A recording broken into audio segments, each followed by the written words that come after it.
What's up, guys? This is Saiyan here, coming at you from the beautiful premiering environment that you find in England.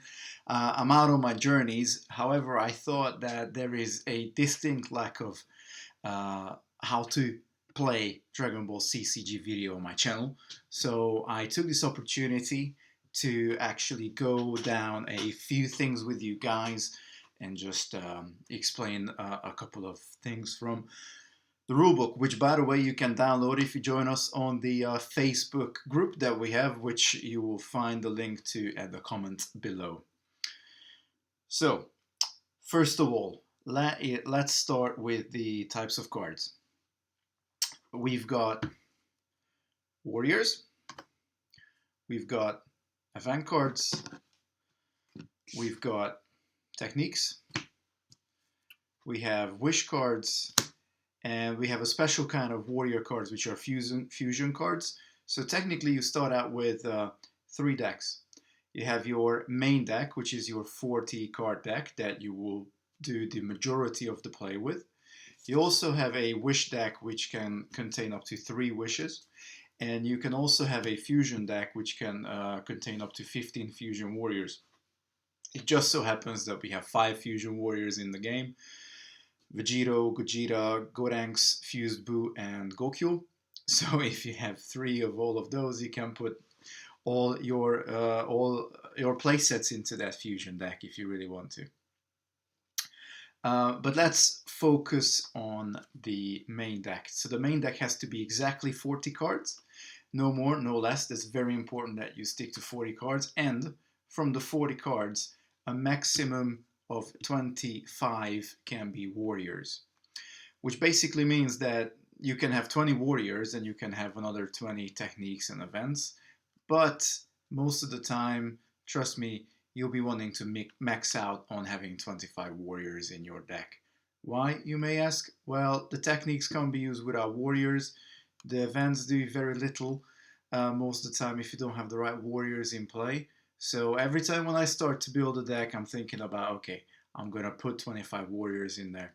Also, you really want to curve out in this game. It's very important that you have a fairly good curve. It's difficult to get a good curve in this game, to be quite honest.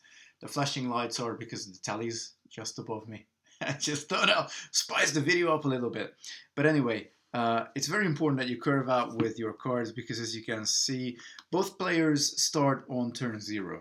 Which might sound a bit weird, but because we both start on 0, we're both able to play 0 turn cost cards on our very first turn.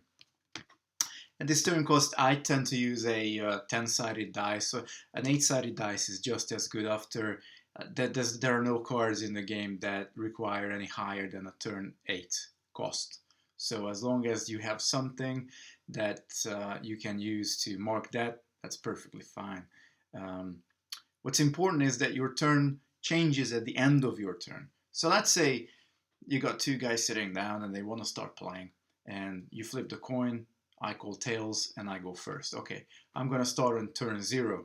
I do whatever I do, and then at the very end of my turn, the very last thing I do is I change my dice from 0 to 1 or whatever you're using. At the end of your turn, you move into turn 1, which means when your opponent has his turn, he is still going to be on turn 0. However, because you are already in your turn 1, you can play cards. If you can play cards during your opponent's turn, then you can play cards that have a turn cost requirement of 1. I really hope that makes sense. It's not actually too confusing once you start to play. It's just something that you need to get into the routine of.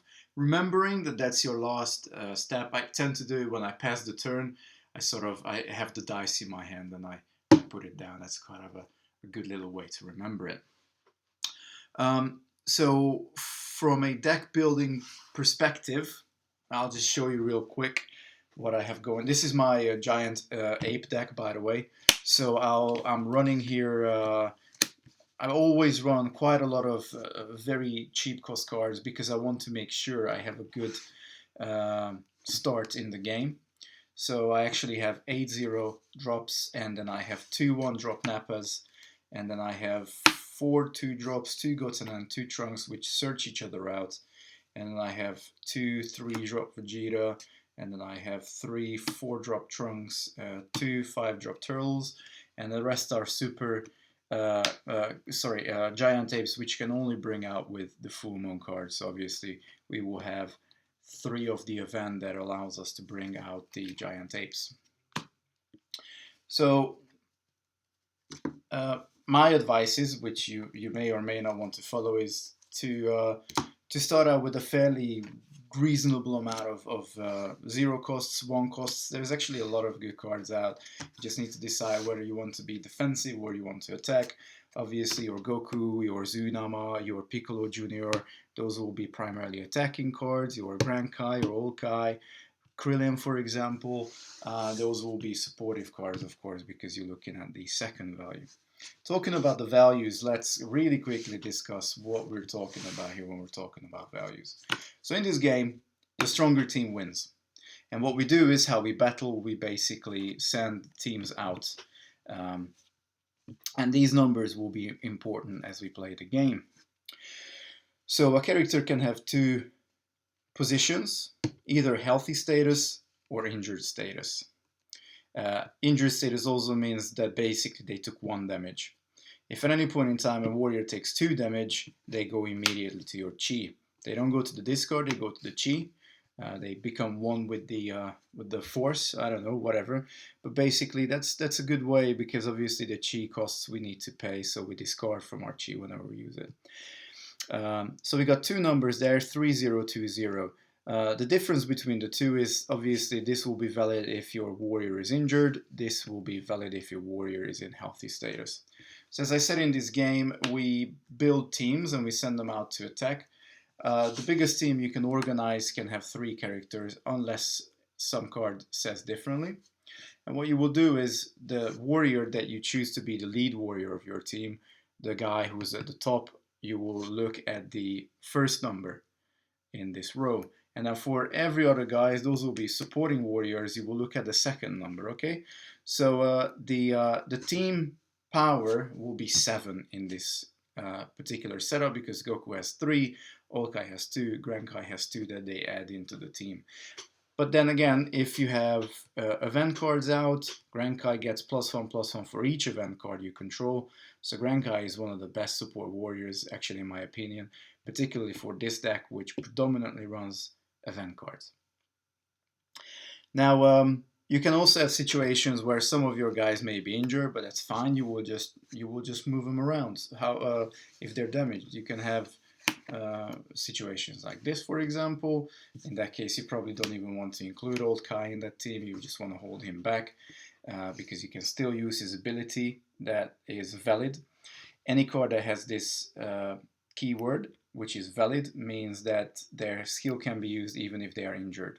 If they don't have valid, that means that you cannot use their ability once they're injured.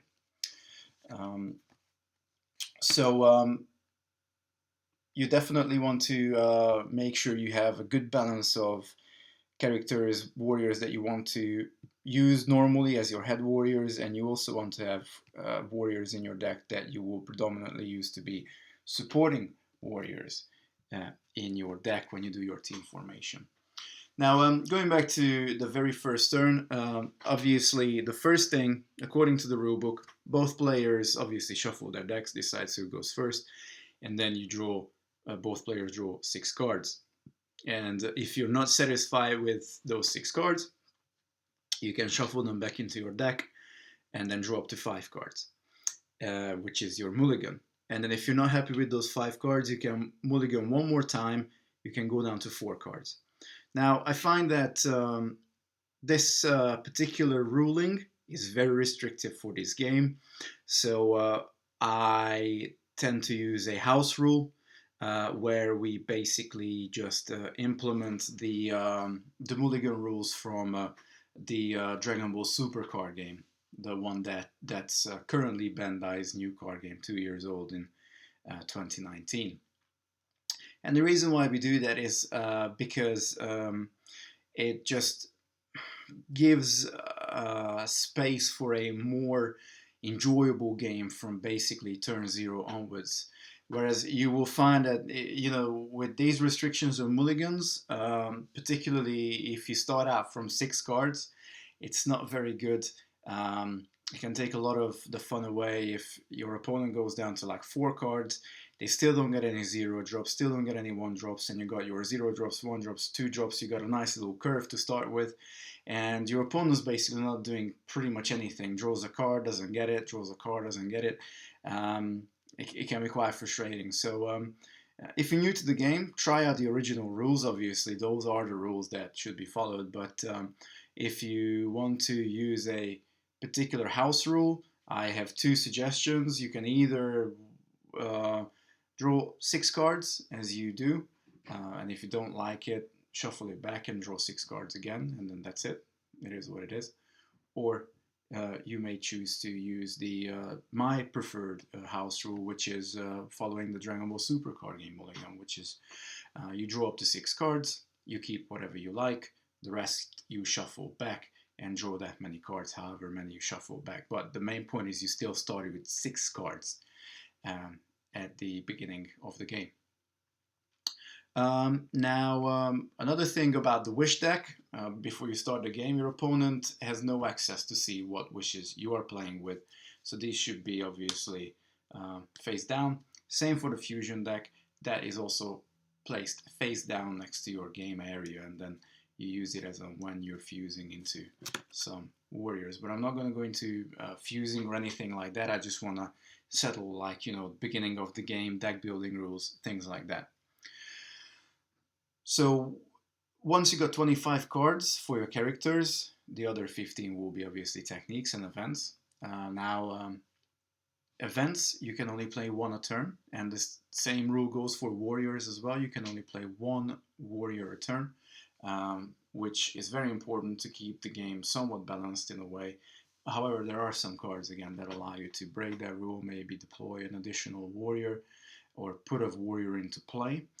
These are the 2 ways. Normally, when you play a warrior from your hand into the battlefield, that is your only deployment what you get. But if cards allow you to put cards into play, that doesn't count as deployment. What's also very important about this game is that you can only ever have 1 of the same character in the game. So you can't have a Goku in play and also have another warrior that's Goku. So, for example, I don't really have a good one, but if you look at Future Trunks here, Future Trunks has a specific part that which it says valid. This warrior can be put into play even if you already control a warrior with the same name. So what you could do is you could have 3 Future Trunks in play, or you could have a Little Trunks in play, and then Future Trunks would allow you to still put Future Trunks into play. That would not get rid of Trunks, because this, the game doesn't allow you to put the same name warrior into play. So in normal terms, you would have to wait for these Trunks to die, go into your chi somehow, for you to be able to play Future Trunks. However, Future Trunks breaks this rule. Another card that breaks this rule is Cell Jr. or our Giant Apes. One of the big pluses of this deck is that we got 2 different types of Giant Apes. The set 1 and the set 4 Giant Ape. And they both have the same clause basically at the bottom that you can put this warrior into play even if you already control 1 or more warriors with the same name. And they have the same name, Giant Ape Battle Suit. So you can have up to 3 Giant Apes Battle Suits and up to 3 Giant Apes in play. That's not a problem. I think these are pretty much the only cards that allow you to do this. The 2 Giant Apes, the Future Trunks, and the Cell Juniors. I believe so, but I might be wrong on that. I think these are the 4 cards. I'm gonna go with that. So that's very important. You can't have a Little Trunks in play and another trunks that doesn't have that particular clause. So always read the cards because the cards explain what they do. Okay, so what happens is then on the very first turn, if you go first, you don't get to draw a card, but you do get to charge chi. And there are three things you can do when you're charging chi. You can either choose not to charge chi, you can choose to take the top card of your deck and put it into your chi, or you can put as many cards as you want from your hand down into your chi. But you can only do one of these things. So you can't charge a chi from the top of your deck and then put down the three cards from your hand. You have to decide whether you're charging chi from your deck or from your hand. Once you've done that, the very first turn, you can then basically do whatever you want. You are basically in your strategy phase, which means you can play a warrior, you can play one event, you can play technique cards, you can play any cards that have the strategy timing. And then before attacking, you organize your warriors. Now, first turn, you most likely are going to have one warrior down or maybe none. But let's say you have a Goku down, so your Goku will be your only team. Teams can have up to 1 to 3 warriors in them, but you have to organize your warriors into teams. Even if it's just one card, you have to say, okay, well, Goku, it's self-explanatory that if you have one warrior down, that will be your only team. But you always have to decide how you're going to set your teams up. Because what's really important is that during your opponent's turn, you can't change the teams. You can change the lead warrior in the team, but you can't change different warriors between different teams during your opponent's turn when you're the defender. So when you're going first, for the very first turn, you're the attacker, but you can't attack. And then you pass to your opponent, switch your turn marker to 1, then your opponent goes. Your opponent has its turn 0, but your opponent will be able to draw a card. Your opponent will be able to attack.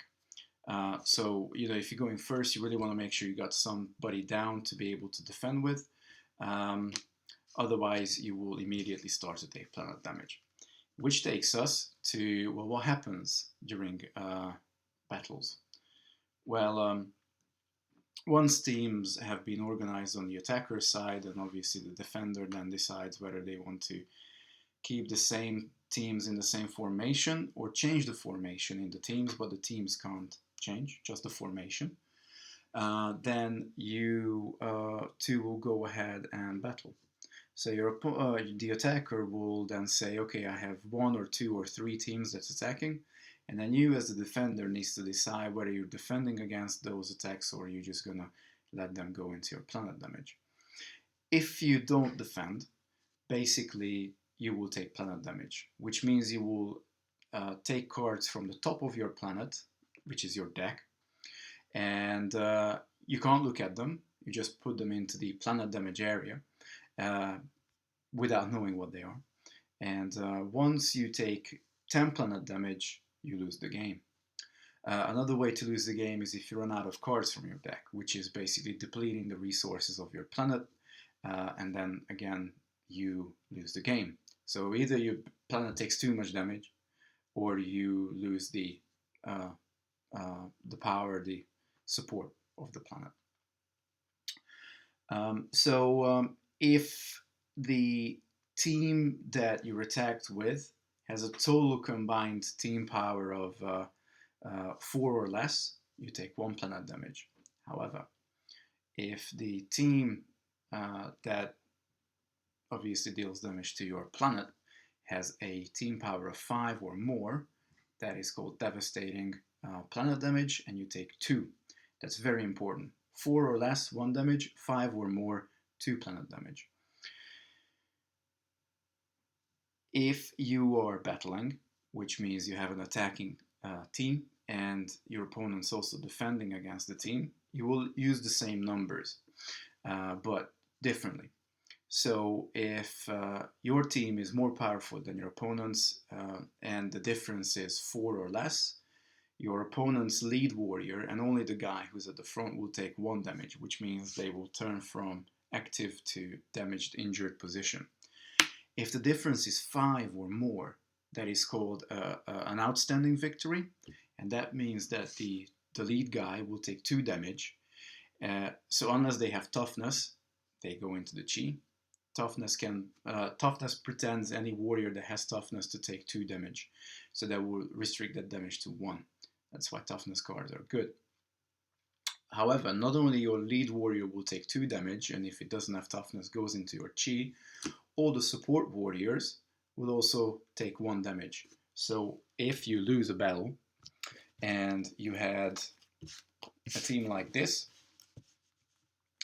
if you lost with 4 or less, your Goku will take 1 damage. If you lost with 5 or more, your Goku will basically die, go into your chi, and both your Old Kai and your Grand Kai will take 1 damage. So it is very important that you defend properly, or if you think you won't be able to defend, particularly early game, it's better to take the planet damage, to be honest with you, because every time you take a planet damage, you get a Dragon Ball. And once you get 7 Dragon Balls, you can use one of the wishes. Now, you can only use 1 wish per game, unless a card says differently. But again, you have to have the 7 Dragon Balls in play, and you have to use the correct timing on your wish. So this one, Dende's Wish, you can only play in the strategy phase, so before you attack. A lot of cards have certain abilities that can only be used if the warrior has a Dragon Ball coin on it. You have to bear that in mind. So sometimes it's actually beneficial to take a little bit of planet damage.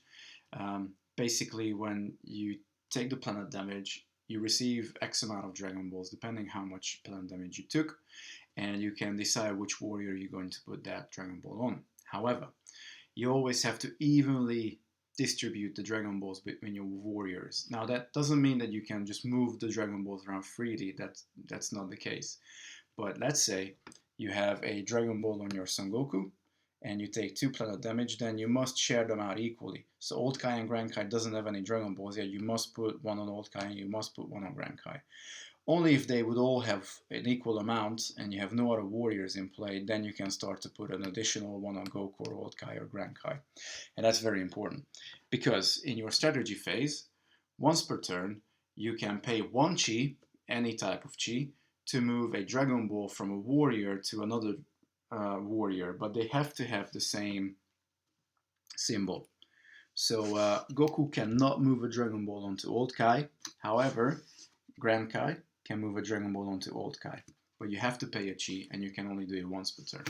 This is beneficial for when you take planet damage. You put it on your Goku, but then your next turn, you maybe play a card that actually requires a Dragon Ball to be able to use its ability. And as long as, again, they share the same symbol, then you can pay 1 chi, take the Dragon Ball off that, put it on the other guy, and then another guy can use that, whatever ability is that they need a Dragon Ball to possess, to be able to use for. Okay. And then, what else is there? Victory conditions, yes. Okay, so victory conditions, obviously, it's always defined at the end of a turn. So you will both look at how many planet damage you got, or how many, whether you've run out of cards from your deck or not, or you've taken 10 planet damage or not. And based on that, you decide who wins the game or who loses the game. There is a very specific way how to look at it, and I can't remember it off the top of my head. It's in the rule book. I will bring it up when we're looking at the slightly more advanced rules for the game. And that's pretty much it. That's basically what you do in this game. You obviously really want to play a warrior per turn. A fusion doesn't count as playing a warrior. Fusion is a fusion. So what you can do is, let's say you got your Goku in play, and then you play turn 3, you play this Vegeta. Then, if you wait till, I don't know, turn 6, I believe, when you can fuse into Vegeta, or turn 7, you still have to meet the turn cost, and you still have to pay the chi cost that's on the fusion card. But let's say turn 7, you play another card, you play a Trunks, but you can still fuse these 2 cards into a Gogeta or a Vegeta. But I'm going to talk about fusion in upcoming video. I think this is probably enough to start with. I hope you enjoyed this video, guys, and I will be coming back with part 2 when we're going to go into a little bit more detail around some of the cards and some of the more advanced rules. But until then, stay solid, support the game. Saiyan signing out. Peace.